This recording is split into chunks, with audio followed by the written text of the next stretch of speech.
Viewers, আজকের ভিডিওতে আমি আলোচনা করব আপনি কিভাবে স্টেট গভর্নমেন্ট বা সেন্ট্রাল গভর্নমেন্টের ওবিসি সার্টিফিকেটটি তার অফিসিয়াল ওয়েবসাইট থেকে ডাউনলোড করবেন তা নিয়ে আমি আলোচনা করব। এর জন্য আপনাকে প্রথমে আপনার যে কোনো ব্রাউজারের মধ্যে এসে প্রথমে সার্চ বারের মধ্যে এসে টাইপ করতে হবে যে ওবিসি বা ডাব্লিউবি। যদি টাইপ করে দেবেন তাহলে আরও ভালো। টাইপ করার পরে যখন আসবে তখন আপনাকে এই ওয়েবসাইটটিতে যেতে হবে, কাস্ট সার্টিফিকেট www.gov.in। এখানে আসার পরে আপনি এই অপশনটিতে ক্লিক করবেন। ক্লিক করার পরে একটা পপআপ ওপেন হবে, এটিকে আপনি বন্ধ করে দেবেন। তারপরে আসার পরে সার্চ বারের মধ্যে অনেক অপশন দেখবেন, home, SC ST, EWS, backlog certificate, OBC. এই ওবিসিতে আসার পরে আপনাকে 1 2 3 4 এই 4 নম্বর অপশনে আপনাকে আসতে হবে, অ্যাপ্লিকেশন চেক। আপনি আপনার প্রয়োজনীয় ডকুমেন্ট সহ আপনার যে অ্যাপ্লিকেশনটি, অ্যাকনোলেজমেন্ট স্লিপটি এবং সার্ভিসটি আপনার নিকটবর্তী এসডি অফিসে জমা দিয়েছিলেন। জমা দেওয়ার পরে আপনার সার্টিফিকেটটি আগে অ্যাপ্রুভ হয়েছে কিনা এর জন্য আপনাকে আগে কি অ্যাপ্লিকেশন চেক করে দেখে নিতে হবে। এই জন্য আপনি কি অ্যাপ্লিকেশন চেক অপশনটিতে ক্লিক করবেন। ক্লিক করার পরে আপনার দেখবেন আপনার যে অ্যাপ্লিকেশন নাম্বারটা ছিল, আপনার যে অ্যাপ্লিকেশন স্লিপটা ছিল ওটার মধ্যে লেখা আছে। যদি আপনি আপনার এসডি অফিসে দিয়ে থাকেন আপনার কাগজটি, তাহলে আপনি কি করবেন, আপনি আরেকবার অ্যাপ্লিকেশনটি করে দেখবেন। তখন আপনাকে দেখাবে কি আপনি আগের থেকে এই অ্যাপ্লিকেশন নাম্বারটিতে আপনি নথিভুক্ত আছেন, তখন ওখান থেকে আপনি অ্যাপ্লিকেশন নাম্বারটি পেয়ে যান। আর আপনার কাছে যদি অ্যাপ্লিকেশন নাম্বারটি থাকে তাহলে তো সব থেকে ভালো।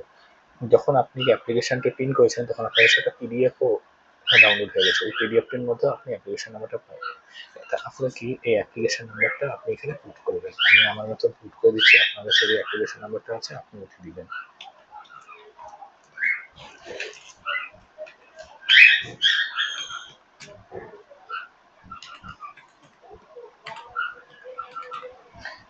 দেওয়ার পরে আপনি এখানে কি সার্চ বারে ক্লিক করবেন।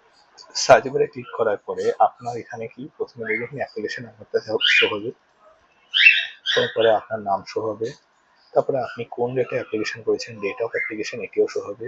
অ্যাপ্লাই করা আপনি কিসের জন্য অ্যাপ্লাই করেছেন, আপনি ওবিসিতে অ্যাপ্লাই করেছেন, ওবিসি আপনার ফাদার্স নেম শো হবে। এবং আপনার যদি অ্যাপ্লিকেশনটি অ্যাপ্রুভ হয়ে থাকে তাহলে কি এখানে আপনার কি সার্টিফিকেট নাম্বারটিও চলে আসবে, তার ইস্যু ডেটও চলে আসবে এবং স্ট্যাটাস। আর আপনার অ্যাপ্লিকেশনটি যদি অ্যাপ্রুভ না হয়ে থাকে, এখনো কি পেন্ডিংয়ে থাকে, তাহলে আপনার অ্যাপ্লিকেশন নাম, তারপরে অ্যাপ্লিকেট নাম, ডেট অফ অ্যাপ্লিকেশন, অ্যাপ্লাইড হয়, ফাদার্স নেম হওয়ার পরে এই দুটো অপশন আসবে না, সার্টিফিকেট নাম্বার আর ইস্যু ডেট আসবে না। তখন স্ট্যাটাসে শুধুমাত্র পেন্ডিং কথাটি লেখা থাকবে অ্যাপ্রুভের বদলে। আর আপনার যদি অ্যাপ্রুভ হয়ে থাকে তাহলে কি আপনি এখান থেকে দেখে নেবেন অ্যাপ্রুভ, তাহলে আবার কি ব্যাক করবেন।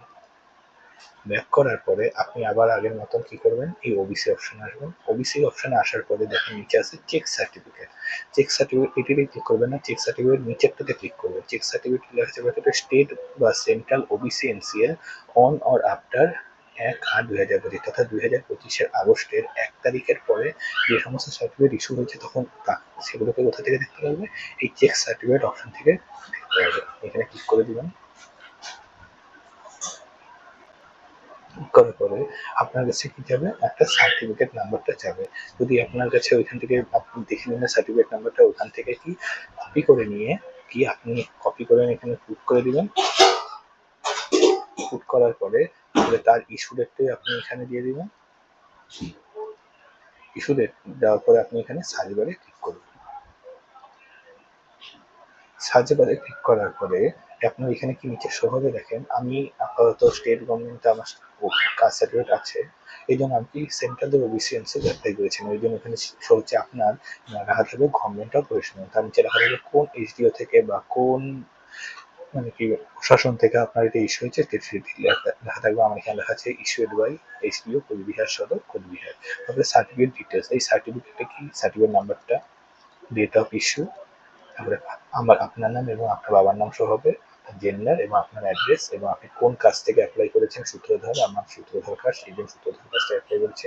এবং স্ট্যাটাসে কি হচ্ছে, আমি নন ক্রিমিলিয়ার সার্টিফিকেট অ্যাপ্লাই করেছিলাম, এই জন্য এখানে লেখা হচ্ছে non creamy layer status valid from 1/4/2026 to 31/3/2027। মানে আমার এই যে ওবিসি এনসিএল সার্টিফিকেটটি, এটি 2026 এপ্রিলের 1 তারিখ থেকে 2027 মার্চের 31 মার্চ পর্যন্ত এটি ভ্যালিড। আমি নাকি এই সার্টিফিকেটটি 2027 মার্চ মাসের 31 তারিখ পর্যন্ত যে কোনো জায়গায় মানে ব্যবহার করতে পারবো বা সেটি প্রযোজ্য হবে। কিন্তু পরবর্তী ফিনান্সিয়াল ইয়ার যখন 2027 এপ্রিলের 1 তারিখ আসবে তখন এটি ভ্যালিডিটি শেষ হয়ে তখন আমাকে অ্যাপ্লাই আবার করতে হবে। ঠিক আছে, এখান থেকে দেখে নিলেন। দেখে নেওয়ার পরে আপনি এখন কি করবেন, আপনি এখান থেকে আবার কি করবেন, সার্টিফিকেট নাম্বারটি যদি কপি করে না থাকেন সার্টিফিকেট নাম্বারটি কপি করে নেবেন, আবার ব্যাক করবেন। করার পরে আবার ওবিসি অপশনে যাবেন একদম, তারপরে কি করবেন, একদম নিচে ডাউনলোড সার্টিফিকেট অপশনে আসবেন। ডাউনলোড সার্টিফিকেট অপশনে এসে আপনার কাছে দুটো অপশন থাকবে, এখানে অ্যাপ্লিকেশন নাম্বারটি দিলেও হয়ে যাবে বা আপনার সার্টিফিকেট নাম্বারটা কিছু পেয়ে থাকবেন তাহলে এটাকেও লিখে দিলে হয়ে যাবে। আমি আপাতত সার্টিফিকেট নাম্বারটি দিচ্ছি, তারপরে আপনার নাম দিয়ে দেবেন।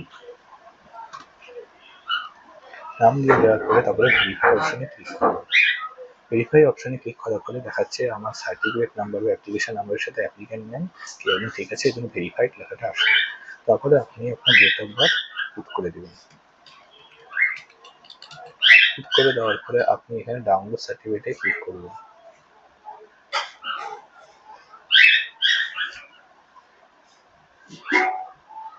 ডাউনলোড সার্টিফিকেটে ক্লিক করার পরে আপনার কাছে যে সার্টিফিকেট ডাউনলোড হয়েছে ওটি আপনার কাছে খুলে যাবে। খুলে যাওয়ার পরে আপনার সমস্ত কাজ হয়ে গেলে তারপরে এই পিডিএফটি ডাউনলোড হয়েছে, এই পিডিএফটি আপনি যে কোনো সাইবার ক্যাফে থেকে কি প্রিন্ট করিয়ে নেবেন এবং যা আপনি কি আপনার এই ফিনান্সিয়াল ইয়ার যে মানে কি পর্যন্ত ব্যবহার করতে পারবেন। আপনি যে ফিনান্সিয়াল ইয়ারে এটি ডাউনলোড করেছে এই ফিনান্সিয়াল ইয়ারে এটি কি আপনি ব্যবহার করতে পারবেন 31শে মার্চ পর্যন্ত। ঠিক আছে, আজকের ভিডিওটি এই পর্যন্তই, পরবর্তী ভিডিও শীঘ্রই নিয়ে আসবো।